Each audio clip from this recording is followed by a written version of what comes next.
Պատգամավոր ժամանակ Նիկոլ Փաշինյանը այսպես հողորտում էր, ձայնի տոնը բարձրացած, ասում էր մեր բաները, թոշակառուները, մեր մարդիկ, աղքատները 200,000 են կազմում, հացին կակա են ասում, տարիք տվեք թոշակառուներին այդ թոշակը, հիմա ձեր կառավարությունը, կառավարության նիստն վարչապետը, ասում է ազգային ժողովում էլ անգլիոնից ասես 10,400 դրամ էլ որ բարձրացնենք, դա կենսա թոշակառուների կյանքում բան չի փոխելու, ով որ 25,000 ջերուսման փող է տալու 35,000-ը տալու ու էլի չի տաքանալու, այդ ո՞նց եղավ որ Սերժ Սարգսյանի իշխանությունից դուք ասում եք, հələ փողը տվեք մեր տատիկ պապիկներին, բաներ են, նիսյաների ցուցակները ավարտի հարցը հասկացանք, ավարտի հարցը։ Դե այդ ո՞նց եղավ որ այն ժամանակ։ Այդ ո՞նց եղավ, հարցը ո՞նց եղավ։ Հիմա տատիկ պապիկները էլ են տատիկ պապիկները, չէ՞։ Ավարտեցիր։ Այն մարդիկ, ովքեր որ պետք են տատիկ պապիկների աշխատավարձները բարձրացնեն,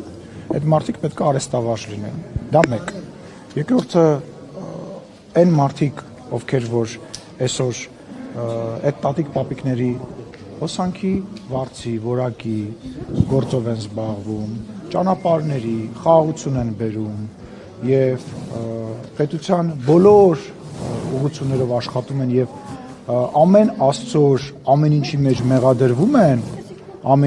մեղադրվում են, այդ մարդիկ պետք է կարողանան երկիրը ներկայացնել, նորմալ շոր հագնեն, կարողանան աշխատանքի գան եւ վերջի վերջո իրանք պետքա մրցունակ լինեն, որպեսզի նույն պետական հիմնարկում աշխատողը չնախընտրի գնա դուրս աշխատի եւ չնախընտրի որևիցե մասնավորի մոտ աշխատի։